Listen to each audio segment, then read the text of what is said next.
Well, good morning. I'm Brian Reagan. This is Tyler Kelly. And we are coming to you today from Matthew chapter 24, verses 22 through 33. 14? Yeah, Matthew 14, verses 22 through 33. All right. Immediately Jesus made his disciples get into the boat and go before him to the other side, while he sent the multitudes away. And when he had sent the multitudes away, he went up on the mountain by himself to pray. Now when evening came, he was alone there, but the boat was now in the middle of the sea, tossed by the waves, for the wind was contrary. Now in the fourth watch of the night, Jesus went to them walking on the sea. When the disciples saw him walking on the sea, they were troubled, saying, "It is a ghost," and they cried out for fear. But immediately Jesus spoke to them, saying, "Be of good cheer, it is I, do not be afraid." And Peter answered him and said, "Lord, if it is you, command me to come to you on the water." So he said, "Come." And when Peter had come out of the boat, he walked on the water to go to Jesus. But when he saw the wind was boisterous, he was afraid and began to sink. He cried out, saying, "Lord, save me." And immediately Jesus stretched out his hand and caught him and said to him, "O you of little faith, why did you doubt?" And when they got into the boat, the wind ceased. And those who were in the boat came and worshipped him, saying, "Truly you are the Son of God." All right, thank you. You're welcome. So, Jesus has fed the 5,000. He has taught the apostles that they have something to give. And then Jesus puts the disciples in the boat and sends them on their way. This is for their well-being. As much as it is for his, he spends a little bit more time with the crowd, and then he disperses the crowd. You know, Jesus went to a deserted place. He had gone so that he could have some quiet time, some time alone. He did not get it, so now he sends everyone away. And then he goes up in the mountain to pray.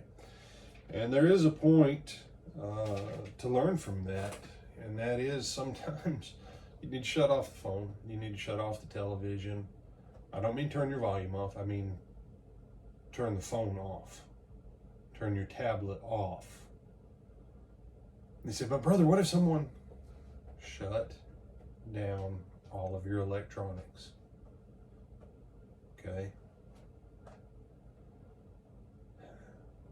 There's times where, frankly, you need to be able to think things through.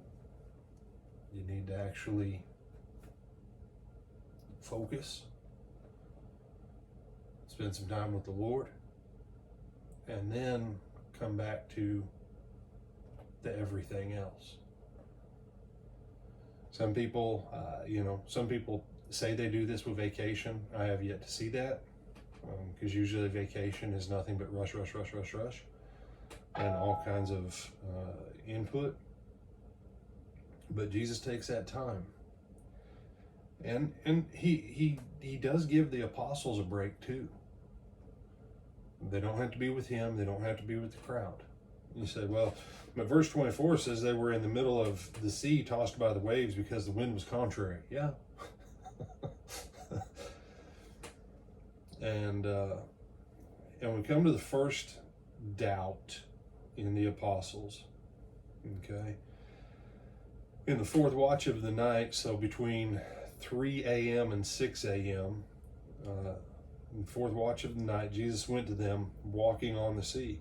And when the disciples saw him walking on the sea, they were troubled, saying, "It's a ghost," and they cried out for fear. Now, this is the first place of doubt, because it obviously looks like Jesus. You say, well, this must be their superstition. Well, it's fine, call it what you want, but how many different Jesuses did they think there was? And but then immediately Jesus speaks to them, saying, "Be of good cheer, it is I, do not be afraid." He immediately speaks a word of comfort to them. And this is the first place of doubt for Peter that we have recorded. My contention is that they were all in a place of doubt when they said it's his ghost, and then he has to speak to them, "Don't be afraid." But listen to what Peter said. "Lord, if it is you."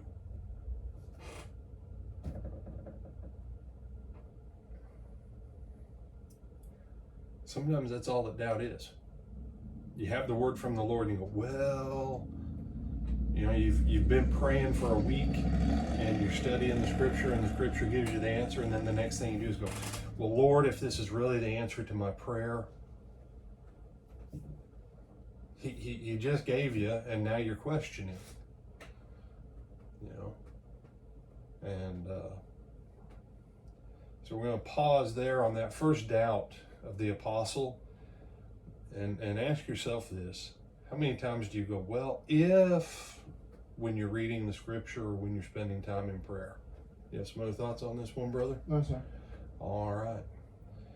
But Tyler's got his Vipers shirt on. Tampa Bay Vipers of the XFL, who arguably had one of the two coolest uniforms of the extremely short season of the XFL this past spring. So thank you, COVID-19, for ruining what could have been a fantastic football season with an expansion league. But that has absolutely nothing to do with Bible study, and we will see you back at 12:30. I'm Brian Reagan. This is Tyler Kelly. Until then.